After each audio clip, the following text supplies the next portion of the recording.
Hello viewers, নমস্কার। কেমন আছেন সবাই? আশা করি খুব খুব খুব ভালো আছেন।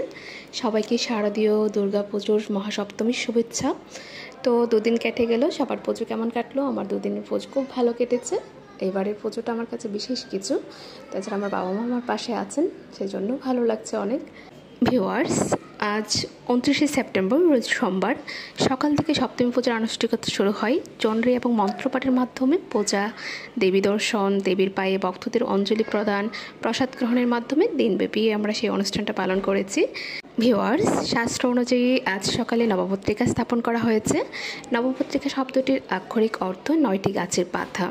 নবপত্রিকার 9টি উদ্ভিদ প্রকৃতপক্ষে দেবী দুর্গার 9টি বিশেষ রূপের প্রতীক রূপে বিবেচনা করা হয়। এই 9 দেবী একত্রে নবপত্রিকাবাসিনী নবদুর্গা নামে পরিচিত।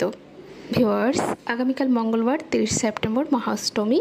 তো আপনাদের সবাইকে জানাই শারদীয় দুর্গাপূজার মহাষ্টমীর অগ্রিম শুভেচ্ছা।